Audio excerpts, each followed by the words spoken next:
Bismillahirrahmanirrahim. Assalamu alaikum. Today I've come across a very common questionnaire regarding dentistry. जो हमारे पास commonly patients आते हैं उसके अंदर एक very popular and very common disease such as bleeding gums के दांतों से खून आता है ड्यूरिंग ब्रशिंग और even after not brushing. So I'll discuss shortly about this topic today.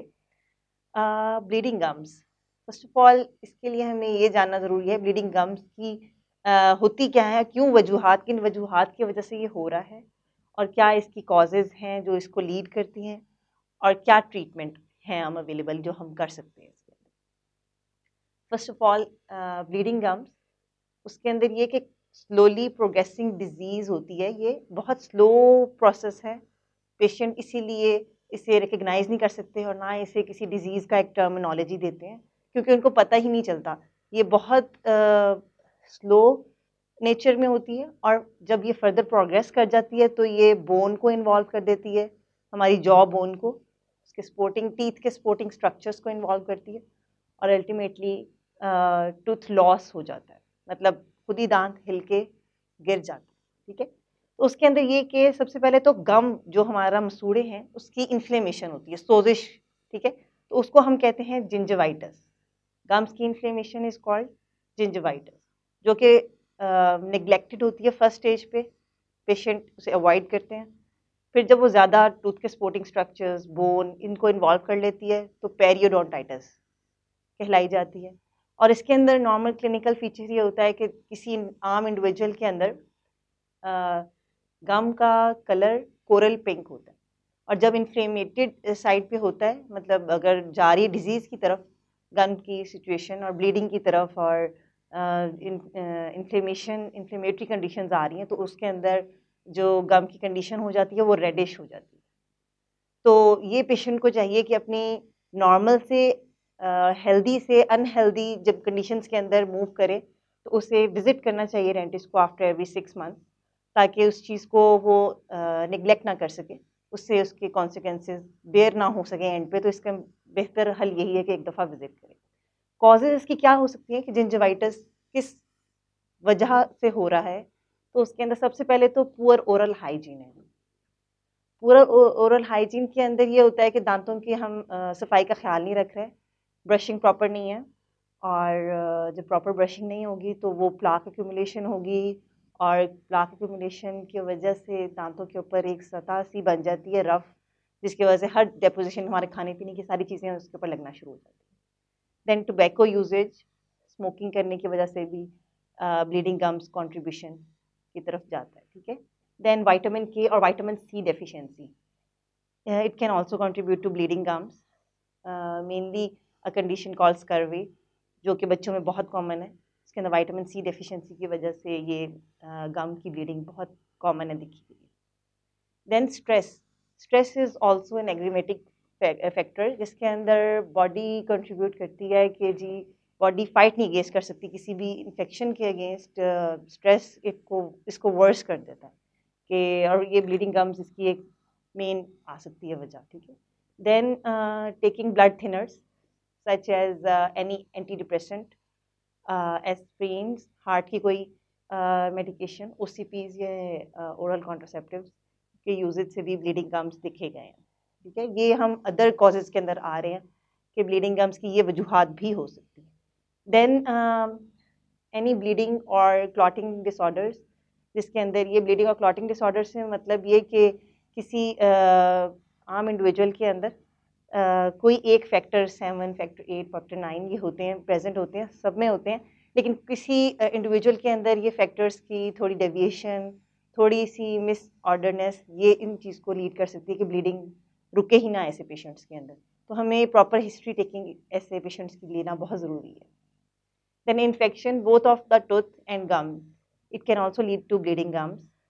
And hormonal changes भी हर इंडिविजुअल टू इंडिविजुअल वेरी करता है, especially in some women during pregnancy. Especially उनके अंदर हार्मोनल चेंजेस जब ज़्यादा होते हैं तो प्रेगनेंसी इंड्यूस जिंजवाइटिस हो जाता है, जिससे उन्हें इन्हीं ड्यूरेशन के अंदर ब्लीडिंग बहुत ज़्यादा हो जाती है. और ये ये ड्यूरेशन के फ्री होते ही वो ठीक हो जाती हैं। तो ये हार्मोनल चेंजेस भी कंट्रीब्यूट करते हैं ब्लीडिंग गम्स के अंदर। देन जो ओल्डर एज के अंदर आ जाएं, उसके अंदर ये कि डेंचर्स, जो प्रोस्थेसिस लगाते हैं, जो पेशेंट जिनके अंदर टूथ नहीं है, मिसिंग है, हम उन्हें डेंचर्स बना के देते हैं। तो उसके अंदर जब वो डेंचर्स फिट इन नहीं होते तो वो भी ब्लीडिंग गम्स कॉज कराते हैं शुरू में। वो ज़ाहिर सी बात है, एक इरिटेबल एक प्रोडक्ट है, प्रोस्थेसिस है, जो हम मुंह के अंदर रख रहे हैं, उसको फिट इन होने में, सेट होने में थोड़ा टाइम लगता है। तो उसके दौरान भी bleeding gum is major cause. तो उसको हम आहिस्ता आहिस्ता सेटल डाउन कर लेते हैं। पेशेंट्स को जेल देते हैं, पेस्ट देते हैं, लोजेंजेस देते हैं, उससे बहुत सारी चीज़ें ठीक हो जाती हैं। Then any mouth sores, mouth ulcers, कोई भी चीज़ है वो भी कंट्रीब्यूट कर सकती है ब्लीडिंग गम्स की तरफ। अब I secondly talk about the sign and symptoms. Sign तो मैंने डिस्कस कर दिया कि कोरल पिंक से जब रेड हो जाएगा इन्फ्लेमेटरी कंडीशन के अंदर, तो वो इट मीन्स कि ये ब्लीडिंग गम्स है और इन्फ्लेमेशन प्रेजेंट है। देन सिम्टम्स, के पेशेंट हमारे पास आया है तो उसकी क्या क्या सिम्टम्स हैं और वो क्या बता रहा है, कि उसके गम्स हम देखेंगे पहले तो क्लिनिकली, वो बिल्कुल सॉफ्ट हो जाएंगे, सॉफ्ट स्पॉन्जी, और जिसे कह सकते हैं स्वोलन, ठीक है। तो सेकेंडली ये होगा कि गम ब्लीड करेंगे वाइल ब्रशिंग, ठीक है, और बाजू का स्लाइवा के साथ भी खून, जैसा कहते हैं थूक के साथ खून आ रहा है, उसको बहुत ज़्यादा विजिबली पेशेंट कंप्लेंट करेगा कि मेरी है ब्लीडिंग। देन पेन भी प्रेजेंट हो सकती है, दर्द भी होगी। उसके अंदर ये कि अगर दर्द है प्रेजेंट, इतनी स्वेयर नहीं होती, वो डल नेचर की होती है। और साथ में अगर ब्लीडिंग प्रेजेंट है तो इट मीन्स के प्लाक या कैलकुलस दांतों पे लगा हुआ है, उसकी वजह से अगर मटेरियल अंदर है, बैक्टीरिया प्रेजेंट है दांतों के साथ लगा हुआ, तो बैड ब्रेथ, मेलोडर, जो मेरे सबसे पहला वीडियो थी वो मैंने इसके बारे में दी थी, वो भी प्रेजेंट होगा। Now talking about the treatment options, what treatment options are available. उसके अंदर ये कि ब्लीडिंग गम्स हैं तो सबसे पहले तो रूल आउट द कॉज, कि क्या कॉज कर रहा है, ठीक है। तो ब्लीडिंग गम्स को सबसे पहले ट्रीट किस तरह करना है, कि अप्लाइंग प्रेशर, कि ब्लीडिंग जिस जगह से, सबसे पहले तो डिजिटल प्रेशर दें, ठीक है, by applying any gauze pad, और उससे सोक करें आइस वाटर के अंदर और डायरेक्टली अप्लाई करें ब्लीडिंग गम्स के अंदर, ब्लीडिंग रुक जाएगी कुछ देर तक, ठीक है। देन सेकेंडली ये कर सकते हैं कि प्रॉपर डेंटल हाइजीन मेंटेन करें, that can be brushing twice and using soft bristle toothbrushes, removal of the source bacteria, जो बैक्टीरिया कॉज कर रहा है ब्लीडिंग को, उसे कॉज को रिमूव करें, स्केलिंग करवाएं, क्लीनिंग करवाएं दांतों की, ठीक है, और पॉलिशिंग करवाएं। देन थर्डली वाइटामिन सप्लीमेंट्स, अगर किसी में वाइटामिन डेफिशिएंसी है, हमें प्रॉपर डाइट उसे इंस्ट्रक्शंस देनी है कि आपने ये अपनी डाइट में ऐड करें। और जो ब्लीडिंग गम्स हैं उसके अंदर बाजुकात एग्रीवेट भी हो जाते हैं विटामिन सी, जिस तरह सिट्रस फ्रूट्स वगैरह की वजह से, लेकिन हमने विटामिन सी सप्लीमेंट्स उनको रिकमेंड करने हैं पेशेंट्स को। देन डेंचर्स, जिनके अंदर डेंचर्स लगे हुए हैं ओल्ड पेशेंट्स, उसके अंदर ये कि ब्लीडिंग हो सकती है, तो उन्हें हमने ये कहना है कि आपने सिर्फ खाते हुए डेंचर्स पहने शुरू में, फिर उसके बाद आपका आहिस्ता आहिस्ता then you will get use to it, फिर आप ऐसे कर सकते हैं कि आप डेंचर्स रिमूव कर दें, और फिर आप कंफर्टेबल इससे फील होना शुरू हो जाएगी मील्स के दौरान भी और आइंदा से भी नेचुरली भी, फिर आप लगा के रखेंगे, फिर आपकी रूटीन बन जाएगी। Then brush gently with soft bristle toothbrush, जिसकी वजह से जो हमारे गम्स होते हैं वो बहुत फ्रेजाइल और वीक होते हैं, तो उनको अगर सॉफ्ट ब्रिसल टूथब्रश से करेंगे तो उससे ये कि क्लीनिंग ठीक होगी दांत की। और हमने दांतों के रिंस करना है with warm saline water and hydrogen peroxide. Further care, उसके अंदर ये कि सॉफ्ट ब्रिसल टूथब्रश के साथ हम पेशेंट को ये एडवाइस करते हैं कि 2 मिनट्स, एटलीस्ट 2 मिनट्स आपने ब्रशिंग करनी है ट्वाइस अ डे। और एग्रेसिव और हार्ड ब्रिसल टूथब्रशेस, ये स्ट्रांगली नॉट रिकमेंडेड है। अगर हमने हार्ड ब्रिसल टूथब्रश यूज़ किया तो वो गम्स को वियर ऑफ करेगा, टूथ की भी एनेमल की सरफेस जो आउटर मोस्ट सरफेस होती है उसे भी ख़राब करता है। तो देख के रिटन फॉर्म में लें कि सॉफ्ट ब्रश लेना है।